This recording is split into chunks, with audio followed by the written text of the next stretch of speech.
The Racing Postcast in association with Paddy Power. They prize up all UK and Irish racing the night before. Hello there, it's the Racing Post Weekend Review Postcast. Welcome along, I'm Bruce Millington and I'm joined this Monday by Nick Watts from the Racing Post and also from our Irish team. We've got David Jennings and it's also a warm welcome to Paddy Power's Paddy Power, who has all the latest Cheltenham odds. We're going to focus on some of the Cheltenham races that are very much up in the air. The Racing Post starts its anti-post series tomorrow. Tom Seagal and Pricewise getting stuck into the Champion Hurdle. Before we look at the racing and the clues that were thrown up by the weekend, Nick, how did your punting go over the weekend? It was non-existent, Bruce, to be honest. Didn't have a bet? I was out all day Saturday. We had our annual shoot on the farm, so I was out busy with that at the weekend. But I've caught up with all the racing, but I wasn't betting. How many animals did you kill? I think it was about 50 or 60, something like that. You bastard, really? Yeah. Did you eat any of them? Well, they'd all go to a good home, yeah. They'd all end up on someone's plate, so it wouldn't be in vain. David, good home. Yeah, well, yeah, quite, yeah, someone's dinner plate. David Jennings, you kill anything over the weekend? No. What was your highlight?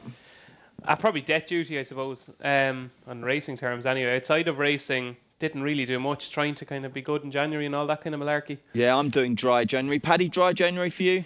Nah, not at all. I haven't had a dry day in January yet. But when was the last month when you didn't have any alcohol? Oh, I don't think there's ever been a month. Well, when I was like a kid. Hopefully when you were like 11. Yeah, exactly, when I was a kid, I think. Yeah, no, I'd be off for a couple of weeks or whatever, but I don't think I've actually done a month. It's not something I've set out to do and failed at. It's just that I've never kind of set out to do it. Fair enough, mate. Yeah. What did we make of ITV, Joe? Did you see any of that? Anyone? Did you get it over in Ireland this weekend? There's some people saying that I did a lot of jiggery pokery with the old Skybox and managed to tune it in, and so I was very proud of myself. I tuned the whole thing into ITV4. And was it worth it, Paddy? Did you enjoy what you saw? I really did enjoy it. I thought the opening show was deadly. I think there's very little betting in it, which is mildly worrying, but it was still really enjoyable. I think like Ollie Bell is just so depressingly handsome. Like, oh my God, you could look at him all day.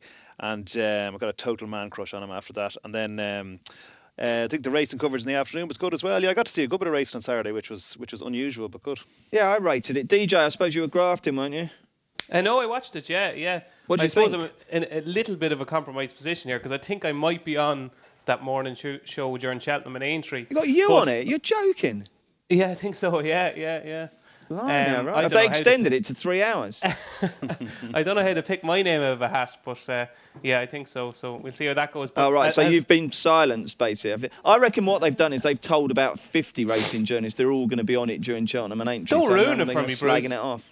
Don't ruin it for me. Well, what did you think then? No, I thought it was... look, as Paddy said, Ollie Bell, like, I'd love to look like him. I'd love to sound like him. And he's kind of really posh, but he's got this kind of giddy streak in him. So he's just really good at it, like, because he's kind of like a slightly funnier version of Nick Luck, and I thought Nick was flawless, like, and Ollie just is the bee's knees, like, it's ITV in general, Bruce. I think it's mad, all the kind of forensic analysis that it's getting. Like, I don't know what people want. Like, it's a racing program, and the races are the main thing on the program. Well, like, I think it's good that everyone's got a view on it. There's no harm in that, is there? I mean, yeah, but what do people want? Like, well, I mean, it's better to be talked about than ignored. That's the thing, DJ. And yeah, I don't know. I just get the impression if you had bloody Michael Parkinson, Peter Kay, Graham Norton, if you'd, it's getting a fair bit of love, David. I think. I think I know that we carried 2 columns of very depressing anti-letters last week, but I think beyond that, people quite like it, and some people very much like it. I think it's good, and I think it's well put together, and I think it's working. But like, I don't know. I think people want too much from it. I think you two got exactly what you want with your heartthrob Ollie Bell. Did you know that he's inked, Nick Watts? He's inked, yeah. No. He is, yeah. He is. That's surprising. Yeah, I know. He's got a kind of Arabic tattoo, I think probably of his name, on his left bicep. Well, Ben Fogle's inked as well, so maybe it's the thing for posh people these days. Posh ink. Yeah. Well, you'll be getting one next, will you? I'm not that posh, Bruce. Yes, you are. You went shooting woodcock or whatever You get a teardrop for every animal he kills. Yeah, exactly. Yeah, he'd be covered in the things, wouldn't he? Did you watch any ITV, Nick, or were you too busy with the slaughter? I didn't see on Saturday, but I have seen quite a bit of it since it first started, and I think it's always going to be a tough gig early in January because it's come straight after the riches of Christmas, and it's a few low-key weekends. But That's the trouble, isn't it? yeah, but what I've seen has been really good, and there was a lot of Twitter criticism after the first one, but wide of the mark, I think it's great that we got a terrestrial platform, and ITV4 is good enough for the Tour de France. I think it's good enough for the Tolworth and the Classic Chase next weekend and the like. Good shout. Everything gets criticised on Twitter, that's the nature of Twitter. Let's get stuck into the racing then. DJ mentioned Death Duty at Nace as his weekend highlight. That was obviously the racing with which Death Duty enhanced his reputation to an extent. Should we have that pointless conversation about whether Augusta Kate would have beaten him if he'd stood up? You can start, David. Would she or not? I don't think so, no. I'd use Tercagua as a gauge, and Tercagua was about 2.5 lengths behind Death Duty at the last, and he won by 9. So that's a fair effort to pull that far clear on the run-in. As Jack said, obviously they're going to say afterwards that he would have won because that's what they're going to say anyway. But I think he probably would have. He's a proper stayer. The thing I worry about is he looks all over an Albert Bartlett horse, but I'd run him in the Neptune because that Albert Bartlett, if you go through it, maybe you know what I mean, Harry, he'll prove himself to be really top notch, and he'll end the kind of frustrating run of results in the race because you've got Martello Tower, who's a plodder, Very Wood was a plodder, Brindisi Breeze. If you go back through it, some really bad horses have won the Albert Bartlett because it turns into an absolute slog. They go too quick, and novices just can't cope. The staying novices can't cope with being taken out of their comfort zone, and some really good horses have been beaten in it. So that's why I'd run Death Duty in the Neptune, because I think it just runs a better race. It's a more sensible race, but as I said, he looks all over an Albert Bartlett horse, so it's a bit of a contradiction. Nick, do you think Augusta Kate would have got to Death Duty? No, I don't think she would, but she takes a lot of plaudits out of the race as well because she had good bumper form, but that was a big step up of that race yesterday for her, but she took it in her stride. So I hope the fall hasn't affected her. There's something remorseless about Death Duty that I think he would have held on, but it's funny, I do echo David's sentiments entirely. There was a horse, I think a couple of years ago, No More Heroes, that Gordon Elliott trained, who's very, very similar to Death Duty. Everyone was all over him for the Albert Bartlett. Couldn't cope with it. I wouldn't say couldn't cope with it. He just got beat, didn't he? Well, I think he finished third, but, pretty close. He wasn't far away, but market expectations, I think a lot of people had him as a banker on the week. He didn't quite do it. And, yeah, there is something about that race that is really extreme. I remember Bertie's Dream winning it a few years ago, and they were strewn all over Cheltenham, the horses. So maybe DJ's right on that. 2.5 miles, it should be plenty for him, shouldn't it? I would have thought. Yeah, the only thing is, I suppose, on the markets, if you want to win a race at Cheltenham, Paddy, the market suggests that the Albert Bartlett is Death Duty's best hope, doesn't it? Yeah, definitely, and I think the noise has been made kind of suggests that as well, and he's 9-4, like he's 9-4 for the Albert Bartlett, and he's 12-1 for the Neptune. So I mean, 12. That kind of says it all, yeah. But Augusta, I was just thinking about Augusta Kate's obviously a mare, so she'd go for the mare's novice race, couldn't she? That's like relatively. She's often had a bit of an easy touch of a race. Often, it was only last year. Was that the first one? Yeah. Second one anyway. But so every year it's been an easy touch of a race-ish. So maybe she'll go for that one. She's about a 5 or 6-1 shot for that. But I think Death Duty, I think it's all over. Definitely going to run in the Albert Bartlett, I would have thought. And looks at Dara Stair. I totally agree with the lads. The Albert Bartlett is like it is the death of many a Cheltenham anti-post to Cume. Whatever goes off favourite in that race. When you have to boast about it beforehand, if you get 10-1, about a 2-1 shot in that race. Yeah, I mean, the novice hurdle seems quite wide open this year, isn't it? All right, we think that if Death Duty goes for the Albert Bartlett, it wouldn't quite be a good thing, but he's a clear favourite. But the Supreme and the Neptune, they're pretty wide open, aren't they? And obviously we had, interesting clues with regard to the Neptune on Saturday with Finian's Oscar in the Tolworth, Nick. First of all, what do you think of Finian's Oscar? And then, if I'm going to press you for a selection on the Supreme and the Neptune, what are you going to come up with? Well, yeah, Finian's Oscar, very impressive at the weekend. He's coming down in trip as well. I think he won over 2.5 at Hereford, and he's coming down to 2 mile here. And it's just amazing what he's done in such a short space of time, because I think he only made his debut in point-to-points maybe last October. So to go from that to go to Hereford and then come and win the Sandown Grade 1 as easily as he did, you've got to be very impressed with that. Which way will Colin Tizard go? I think he might edge towards the longer race again, the Neptune, rather than the Supreme. He's obviously got that breeding in him. He's won a point to point. He's won over further, so I think it might suit him to go back over the longer distance. And Yorkhill came and won this race last year. Won it very easily. The Sandown, the Tolworth race, and then obviously stepped up and won the Neptune. So Come on then, give me one for the Supreme and one for the Neptune. Well, I've got a vested interest in the Supreme, Bruce, because in my little Thursday column I put Sileos Emery up at 25-1 after he won his hurdling debut at Navan before Christmas, and the form's been repeatedly franked and it's about 10-1 now. So I'm very happy with that. You're sticking with that? Yeah, absolutely. And the Nep? Neptune, God, I would probably... I'd like to see Death Duty run. I don't think he will, so I probably would go with Finian's Oscar. OK, David, what are your early fancies at this stage for the Supreme and the Neptune? I think because we haven't seen him, I think Moonracer's been a little bit forgotten about, but he's a cracking price on what he's done. I think he's a hell of a good horse. I think he really is top notch, and he doesn't seem to have many chinks in his armour. Like, he's only ever been beaten once, and he should have won that bumper at Punchestown. I thought Jamie Coll gave him a bit to do that day when he was beaten by blow. He's beaten Ballyandy. He's won his Grade 2 at Cheltenham. Like, I think he's still 6 or 7-1 for the Supreme, and they're going to enter him in the Champion Hurdle, so that'll tell you what they think of him. I think of all the favourites at the festival, he's probably the one that's overpriced. I think he's rock solid claims. I could see him going off 5-2, 9-4. It's funny though, isn't it, DJ? We're not seeing all these sort of flashy horses coming out to challenge him, are we? He's kind of been stuck there at the front of the market for ages without having particularly done anything. It's a little bit moribund, isn't it? I think everybody is waiting for a Duvan and a Vautour to come out, and they just don't seem to be. Even though it's funny, if you're asking me to have a bet on the Neptune now, I'd probably back Montalbano of Willie Mullins, who won a 2.5 mile maiden hurdle at Leopardstown on the third day, on Lexus Day. Just thought he travelled well that day. Maybe blew up a little bit and then stayed on quite well to beat You Cannot Be Serious.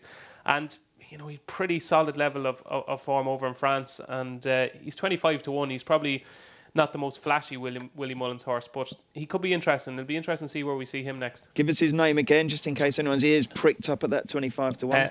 Montalbano. And what about my Melon in the Supreme? Has he got any chance? I haven't heard a word about him. Have you? Well, I heard a word about him in about August, which is why I backed him, and nothing since. Apparently he did a piece of work, was it last season or towards maybe April last season, that blew them all away. And I don't know, I must find out what actually happened since. Paddy, give us your idea of the winners of the shortest of the 2 novice hurdle races at the festival. Yeah, it's funny you say, because I think that's the key. Just a load of race at Cheltenham this year. I don't know, is it the same always this time of year, or do we usually have more bankers? No, I don't think it is. Yeah. I think normally, they've taken shape, haven't they? Yeah, because it's like if you look, even the Champion Hurdle we talk about in a few minutes, you go through it and you wonder what's going to run. But in the Supreme, I agree with David. I think Moonracer is the fact they've entered Champion Hurdle. Maybe that's because the Champion Hurdle is a bit all over the shop at the moment. But I think Moonracer might go off a good bit shorter. Sileos Emery is obviously the Irish number 1 at the moment, but doesn't seem to be as sexy as some of the previous ones we've had. Although we might see something coming out on Hennessy Day or something like that, or Irish Gold Cup Day as it is now, or on Champion Hurdle Day or something. But Moonracer at the moment, I think is probably going to go off much shorter. What price have you got him now? We're 5-1 him as well, and just a bit bigger around. Not that I'd ever suggested you take a bit of better value with somebody else, but anyway, he's 5-1 with us. We just took the edge off him this morning, and then on the Neptune race we got Finian's Oscar. I was very impressed with at the weekend. I think if you take Death Duty out, like we're going 12's Death Duty, and he's only 6-1 around the place and that, so we're taking a view that he's not going to run in this race. You go down the list, you're wondering what's going to run, So what price you got Finian's in it? Finian's is 5-1 as well, so there's a nice 35-1 double. They're wide open, those 2 races. OK, we will look at the Champion Hurdle and many other things in just a mo. Get instant access to your winnings with Cashcard Plus, Paddy's brand new card, available to use at ATMs, online or in shops. T&Cs apply. 18 plus. Gambleaware.co.uk. Right, anything else that anybody saw over the weekend that they would like to flag up to listeners as a horse that could be lucrative to follow, not necessarily at the Cheltenham Festival, just anywhere? We'll start with you, Watsy. Red Jack, who won the bumper at Naas yesterday, thought he won it really nicely. Noel Mead horse, really good start to his career. I think he's related to number 6 Valverde, so staying chaser down the line, but a really good debut. OK, nice one. DJ? Yeah, Noel actually said that nothing can take him off the bridle at home, so he's quite interesting, although it is owned by his wife and he's trying to sell it, so that was probably why. There's a horse of Brian Ellison's called Forest Behan that won a novice chase at Newcastle. That looked decent, didn't it? Yeah, it's funny. I have a vested interest in this horse because he ran in the novice chase that my beloved Aquadude ran in at Newcastle earlier on in the year, and I came out of that day thinking that was a hell of a novice chase, and I think it could prove to be. He would be my idea. It's a long way away, and a lot has to happen, and he has to keep his handicap mark lower than 140, but he'd be my idea of the winner of that novice handicap chase on the first day. He's 137 going into that race. He won by 18 lengths, I think. So it's going to be tricky just keeping that mark below 140. But if they can do that, he's a really good horse. I think good ground, 2.5 miles at Cheltenham could be perfect for him. Forest Beer, very zesty performance. Paddy, who caught your eye? Yeah, another bumper horse. This one was West Coast Time that won the bumper on Saturday, I think it was. It's Joseph O'Brien trainer. It was a real market drifter, even owned by Michael Tabor as a market drifter, but still won pretty impressively, like 9.5 lengths from Drumconnor lad, who had been really well backed at Christmas at Leopardstown. So obviously is well thought of. He would finish second at Christmas to another Willie Mullins yoke. But so it's I think that West Coast Time could be interesting because come festival time, we've seen some of the Tabor horses and bumpers in the past go off pretty short. Okay, I now want to dish out a lot of praise to whichever genius it was that came up with the idea of veterans chases, because that race at Sandown on Saturday, which Pete the Feet won, was a really stirring contest. I absolutely loved it. It was brilliantly covered by ITV. They got some lovely footage of Charlie Longston screaming Pete the Feet home. There was a beautiful interview as well beforehand. Alice Plunkett spoke to the groom of Dynast, and she was an absolute bag of nerves. She needn't worry again because Dynast is obviously retired with his head held high and will hopefully live out the rest of his days in a nice cosy field or something. But Nick, they're a great idea, aren't they? And that race was a peach, wasn't it? It's fantastic, and it's the second year in a row we've had a grandstand finish. I think Sol won it the year before in a very tight squeeze too. So yeah, it's great, and it's great for these older chasers that they're able to carry on their careers, and they don't have to be taken on like up and coming 6, 7, 8 year olds. They can race against their own group, and I think that's the key to it. It's brilliant. It's a really good innovation, and long may it continue. And I wouldn't be at all surprised to see one of these old horses win the Grand National or something like that one of these days. Vix Canvas nearly did it last year. You know, we could get a teenage winner of the Grand National. It wouldn't surprise me. Great stuff. And Paddy, presumably a race like that's pretty good for betting turnover. A load of old favourites. Everyone's got a view, haven't they? And 16 runners. So what's not to like? Yeah, absolutely. Like it's a great race all around. The fact that we got the 16 as well, which is great. They made a point of that in ITV2. But yeah, I thought it was a brilliant race. Back to Rocky Creek myself, unfortunately, was off the bridle literally after the first stride, but the jockey persevered nonetheless. But yeah, it was one of those ones where it's Dynast, the handicap, good thing, but then you have to add in obviously the old imponderable about his age, as a catching up on him and all that kind of stuff. And yeah, I mean, I totally agree. I think they're a great initiative, and I think there is something to read into. There is, like, you have to take that into account, that you wonder which one has regressed more, because they've all regressed from their best days, but that's part of it. It was great stuff. Right, we'll have a quick break and then we will get stuck into the Champion Hurdle. Get instant access to your winnings with Cashcard Plus, Paddy's brand new card, available to use at ATMs, online or in shops. T&Cs apply. 18 plus. Gambleaware.co.uk. Bruce Millington, Nick Watts, David Jennings and Paddy Powers. Paddy Power are looking ahead to the Stan James Champion Hurdle, which is now just a couple of months away. I think 9 weeks tomorrow it is, so time is running out. Time is also running out for the front two, Faugheen and Annie Power. We haven't seen anything of them this year. It is one of the most tricky champion hurdles to assess, mainly because we don't know who's going to run, what state they're in right now. But before the guys pick the race apart, Paddy Power, please oblige us with the latest show of betting. Okay, here we go. And it's all over the shop. The Champion Hurdle should be straight the same across the board, but it's a little bit different because people have different views in the top two. But Faughin's 15-8 with us, Annie Power 4-1, Yamworth 5-1, Petite Mouchoir 8-1, Brain Power 16s. It's 20-1 the new one and 25-1 bar. And when might you be starting to go non-run, no bet, Paddy? We're a month away from that, or yeah, it all depends. Like imminent? The bigger race you tend to do much earlier than going on running about in all races, but we're not quite there yet because we literally don't have a race. And the problem is, if we go on running a bet, you're going to be going like probably, I'm guessing, like 6-4 Faugheen, 6-4 Annie Power. Do you know what I mean? So yeah, no, I totally get that. I totally get that. I don't think anyone would castigate the industry for not going on no bet when nobody knows what's going on. Nick, can you make any sense of it? I'd be more worried about Faugheen returning than Annie Power, purely because Annie Power didn't return till I think February the 17th last year, and then went on to Cheltenham, of course, won easily. So, Willie Mullins is well capable of giving her a kind of Q-Vega style preparation where we don't see her for a long time. She has one prep race, wins it easily, and then goes straight to Cheltenham. So I wouldn't be too concerned about her yet. I'd be more worried about Faugheen, purely because we haven't seen him, and B, because he might be going up in trip anyway for the rumour was at the start of the season, going for the Stairs Hurdle. So, Paddy just quoted the prices. 4-1 Annie Power, if you knew she was definitely on target, would be a nice price. And I wouldn't be put off by her absence just yet.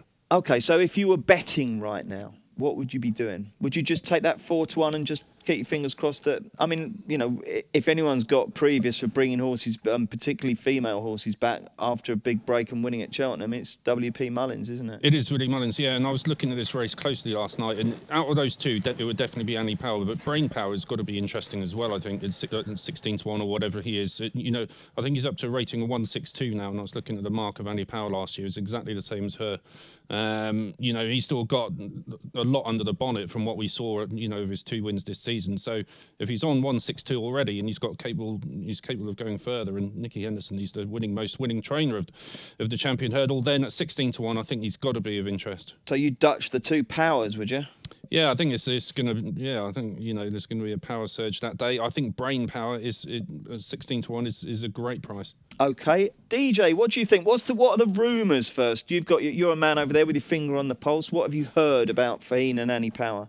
Yeah, I did that mini stable tour with Rich Ritchie with his piece last week, and the worrying thing for me is that both of them keep saying that both horses are riding out every morning and doing pieces of work, and with that in mind, you'd have to be really worried. They're obviously showing very little in these, you know, sessions, whatever they're doing.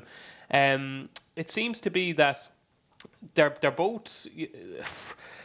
I don't know. They both seem to be. There's obviously something wrong that we haven't heard about. Like there's obviously something has gone amiss. Certainly with Faheen, I'd imagine, and Annie Power. I think Nick was right there in what he said about Annie Power. Like, she hasn't shown that much in the autumn and spring and winter before. So, you know, she might come back to herself. But that's the worrying thing for me, is that they're both riding out, but they're both obviously not sparkling. So how bad are they actually working? That's the big question. I would be very worried, and I don't think they're going to risk Faheen if he doesn't make the Irish Champion Hurdle. So it could be another year off for him. Like, it's when you go through the race, like, it's funny, Bruce. I remember being on with you at the start of the year, and I tipped up, I think, Janworth each way at 20-1, just because there was so many. I think when I mentioned Janworth for Champion Hurdle, you were nearly going to hang up the phone on me. But then when I actually went through and said there was so many doubts, you kind of said, well, actually, you know what, you could be right. But he didn't jump well enough, I didn't think, at Kempton, which would really worry me come the Champion Hurdle. And if you go through it, like, there's so many question marks about them all. And after studying the race last night, the one I came down on was actually Apple's Jade at 25-1 as being the only horse in the race that I think is overpriced. Like, Gordon has said she will definitely go for the Mayor's Hurdle. But in a month's time, if Faheen is definitely out, if Annie Power is definitely out, Brain Power is rated 162. There's no way he deserves that rating. York Hill looks like he's going to keep down the chasing route. Vroom Vroom Mag is not going to run the race. Then you're on to Superb Story, the new one who's been there before, you know, can't do it in a Champion Hurdle. Like, if there's so many question marks about them, surely Gordon, Eddie and Michael would sit down and say to ourselves, well, hold on a second here now. We nearly won the Petit Mouchoir, don't they? They have Petit Mouchoir as well, yeah, absolutely. But I just wonder when they sit down and talk about it, I wonder will they say to themselves, my God, we absolutely hammered Ivanovic Gorbatov last year at Aintree. We hammered Let's Dance in Punchestown, who obviously Let's Dance has proven herself to be pretty good this year as well. Like, if she is a spring filly and she does come to life, I wonder will they just be tempted? And at 25-1, I think it could be worth a little stab. Particularly with Vroom Vroom likely to go for the mares. I mean, you know, she'd scare most horses off, wouldn't she? Yeah, why not go for the Champion Hurdle if Vroom Vroom is going for the mares? Like, it could end up being it's ridiculous to think, but it could end up being an easier option. That makes sense. That makes total sense, DJ. I mean, yeah, I know that I get your angle completely. I think though that if Faheen runs, Faheen definitely runs the Champion Hurdle, right? Because I just think, you know, they would have wanted. I think I agree with Nick that maybe the plan before the season started, all things being equal, that it might step up and trip. But I think Faheen will probably run the Champion Hurdle. I think that Annie, therefore, they won't run like Rich Ritchie never run the two against each other. So Annie will therefore run the Mayor's Hurdle, and Vroom Vroom will run in the Stayers Hurdle. Is that not what's going to happen? If they all get there. Oh no! Would you take 5-1 now about both horses running the Cheltenham? I wouldn't. I think it's at least 5. I'd take 5-1. I think Annie will run. I think Annie will run. She's the defending champion. If she's right, she's got to have the chance to defend it.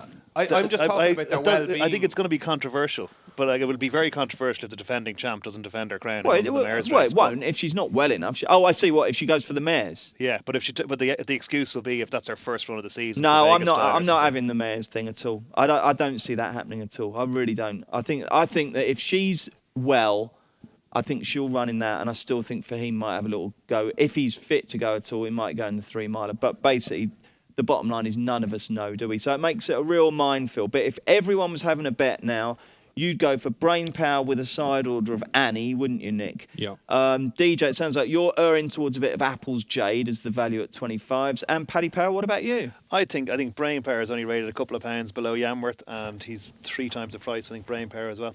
Okay, I think that's cleared it all up, hasn't it? Right, we've probably talked about 4 of the 28 or however many races it is at Cheltenham. If you're having one more bet right now at the Cheltenham Festival on a race we haven't yet to mention, who would it be, Nick Watts?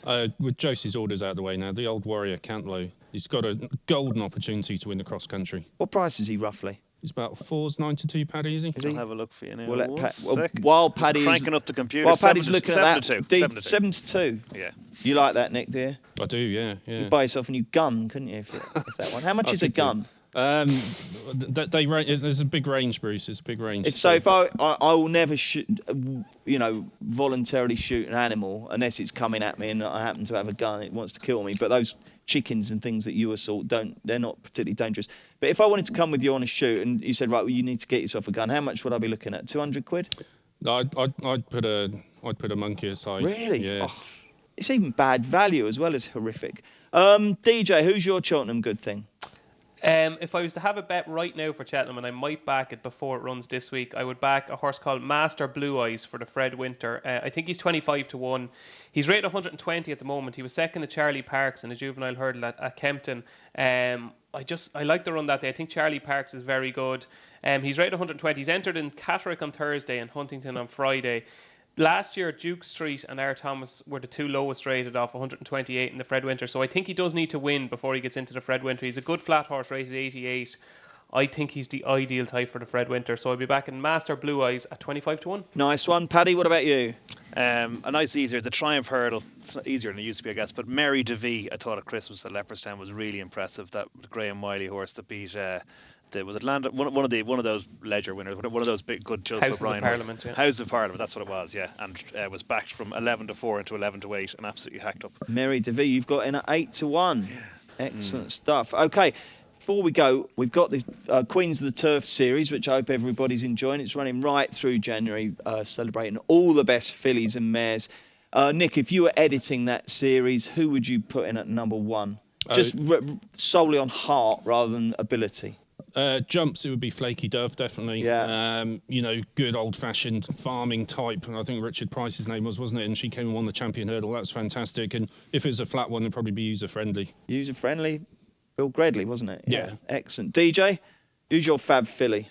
It's very recent, but I'd go for Annie Power, to be honest with you. I just think what she did last year was brilliant, especially at Aintree. That Aintree performance was as good a hurdling performance as you'll ever see. And, yeah, I think she's exceptional. On the flat... maybe Found. Found? I don't think Found would be number 1. Paddy? I go for Dawn Run just for the commentary. Yeah, I know. The Gold Cup. Thing is, I backed Wayward Lad that day, so I could never quite get into the whole Dawn Run thing. But I think you have to. You have to get over these losing bets in the end, don't you? Yeah, one of my favourite moments is in that pub near John Joe's. I was at a stable visit in John Joe's once, so we had a meal and a few pints after, and we were all there. And he was up on one of those little stools you get in pubs around the small tables. On one of the little stools, talking us through the race and how she filled up with air coming to the second last one. It was just brilliant. Yeah. So I love her, and then also I think maybe Urban Sea, just because Sea the Star is one of my favourite ever horses, and she obviously. She'd win broodmare, top 50 broodmares, wouldn't she? Blimey, she could throw. I actually don't even know what she did. Did she ever win a race? I know Urban Sea, she was pretty fast herself. Yeah, I don't know whether she pops up. I can't remember what we've got tomorrow. I think we've got Snow Fairy and can't remember. But look out for that every day throughout January in the Racing Post, and also tomorrow in the Racing Post. Like I said, we've got the Champion Hurdle Tom Siegel verdict, and we've also got an anti-post Champion Hurdle postcast, which we've rendered slightly obsolete by banging on about it so much today, but we will be shining the spotlight even further on that. Do join us for that. Don't forget we've got the football postcast on Thursday, and on Friday we will be looking ahead to the weekend. So thank you very much indeed, Paddy Power. Thanks, Nick Watts. Thanks, DJ. Me and Watts are going to go and have a pheasant sandwich. Join us tomorrow for the Champion Hurdle Price-Wise special. The Racing Postcast in association with Paddy Power. They price support UK and Irish racing the night before.